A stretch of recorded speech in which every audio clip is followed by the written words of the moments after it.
Welcome back, Internet. In this video, we will be manually unpacking lab01-03.exe of Practical Malware Analysis.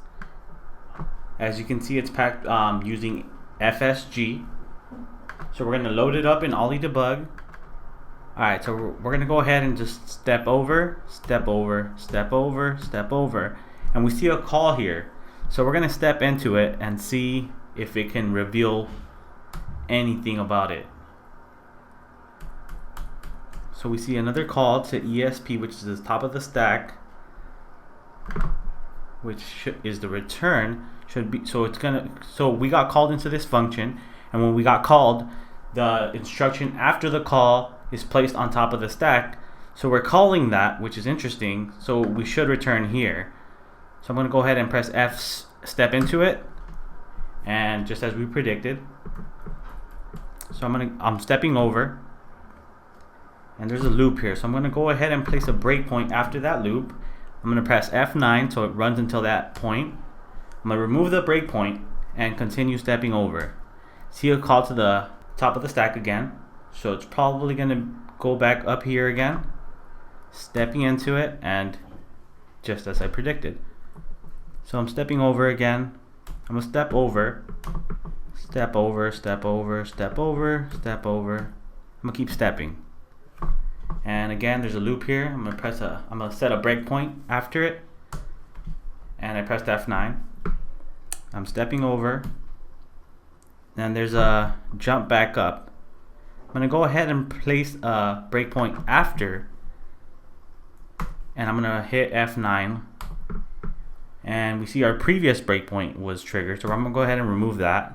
I'm going to press F9 again, and we see a function call to a virtual address we haven't stepped into before. So I'm going to go ahead and press F7.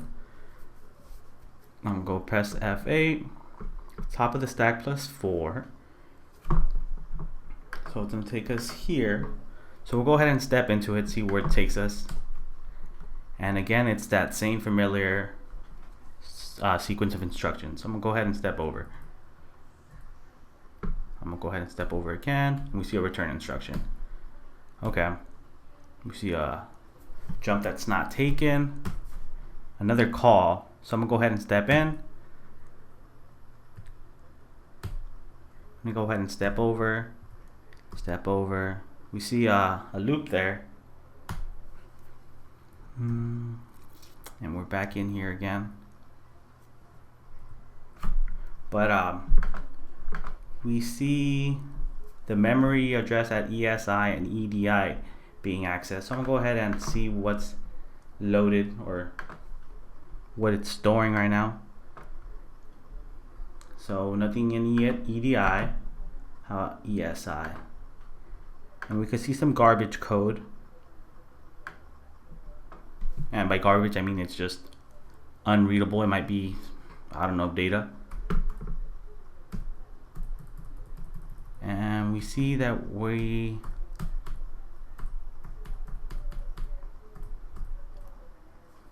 are in this giant loop. So it's going to keep going up and down. So we'll go ahead and press set a breakpoint after the loop. And our previous breakpoint was triggered. So I'm going to go ahead and remove that. And I'm going to inspect EDI and ESI once again. EDI still contains a series of null bytes, and now we can see that ESI points to I don't know what this is, but it's something. We can see MSVCRT, which is a Visual Studio C runtime, and then we can see get something. So we're getting somewhere. So I'm gonna go ahead and press F8 to step over.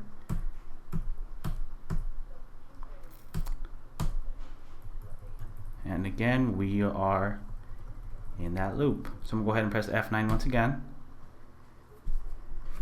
And so our breakpoint was triggered. Again, we still see garbage here. Maybe EDI might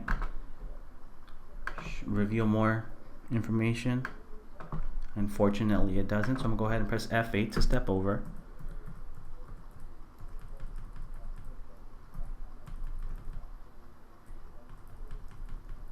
And we keep getting caught in this giant loop. So I'm going to press F9. And it's this return instruction. So I'm going to go ahead and place a breakpoint after it. And I'm going to remove our previous breakpoint. And if it isn't triggered and it keeps executing, it's okay. I'm running this in a virtual environment. I'll just go ahead and rerun the execution. But hopefully it gets triggered. And it does. So we'll inspect EDI and ESI, starting with EDI. Again, series of 0 bytes. And we don't see quite as much in ESI anymore.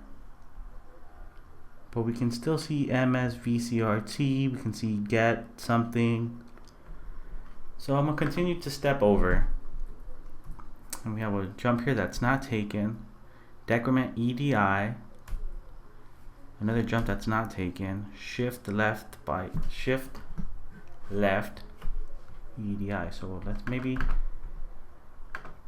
nope, still nothing.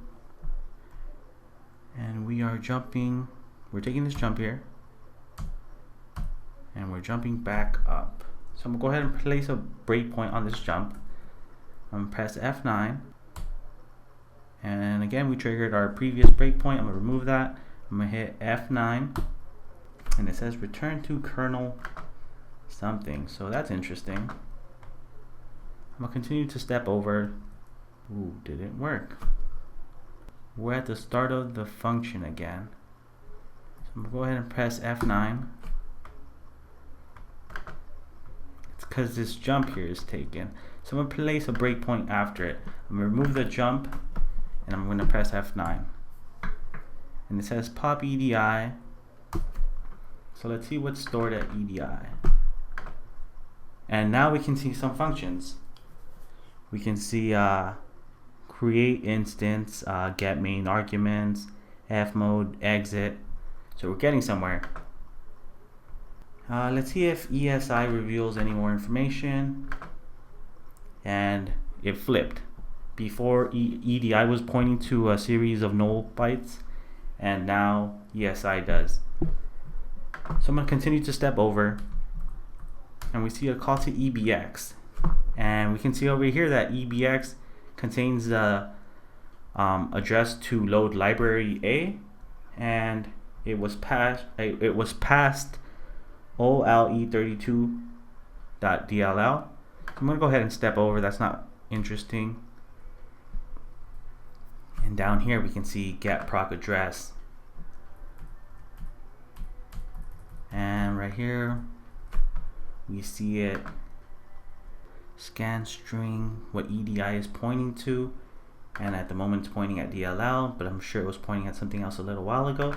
We can verify by following it in the dump. Scrolling up a little bit, and OLE32.DLL. So I'm going to go ahead and place a breakpoint after that. Hit F9. I'm going to hit F8 to step over. Jump isn't taken. Decrement what EDI is pointing to. And we can see a jump here that's taken. So follow it. The value stored where EDI is pointing is decremented once again. Jump if equal. And this here isn't taken. And it's going to jump to a hard-coded address. So I'm going to go ahead and place a breakpoint on that. I'm going to hit F9. I'm going to keep stepping over. And so basically, get proc address, it's going to keep loading the functions from the DLLs. So I'm going to press F9, remove that, F9. Again, that's not taken. F9, not taken. And we can see here, not taken. F9, F9, F9, F9, F9, F9, F9, F9. I'm going to press F9, F9, F9, F9. And right here we can see that the jump is going to be taken. So I'm going to go ahead and step into that, or step over, it doesn't matter. And you can see it takes us to a location where Ollie doesn't quite understand what's going on. It's interpreting it as data. So I'm going to go ahead and right click. I'm going to do analysis, remove analysis from module. And now we can see that this is these are instructions. So this is probably our main code. This is where execution begins once it unpacks itself. So I'm going to go ahead and click on plugins, olly dump debug process. I'm going to uncheck rebuild import, and I'm going to go ahead and copy this value here. This is the relative virtual address at this location. I'm going to save it to the desktop. I'm going to name it dumped.exe. I'm going to go ahead and minimize this, minimize that, minimize this, and I'm going to use import reconstructor. Oh, wrong folder.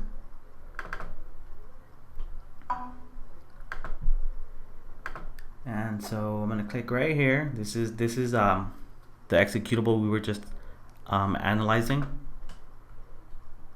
I'm going to change the entry point from 5000 to 1090. I'm going to hit auto search. It says found address, which may be in the original import address table. Try get import. If not correct, try relative virtual address. Okay. So I'm going to hit get imports, and we can see that it loaded some stuff up. So we're going to go back into Ollie. I'm going to hope that ESI still points to, oh, it does. And we can see some of the same functions that import reconstructor located. So that seems like we got it. So I'm going to hit fix dump, desktop dumped, open, and let's try and see if we can run it. Well, first let's try to analyze it using PEiD. And we can see that it was compiled using Microsoft Visual C++ 6.0. We don't have any section names, but we can go ahead and fix that. I don't think I'm going to do that in today's video. And it says not packed, not packed, not packed. Let's see if we can use bin text. And we can go ahead and we see strings here, and we can even see URL. So I'm going to go ahead and run it to verify that we've successfully unpacked it. And there you have it. Make sure to like and subscribe. I really hope you enjoyed this video. Again, guidedhacking.com/donate, patreon.com/guidedhacking. Please support us so that we can continue to make videos, and peace out.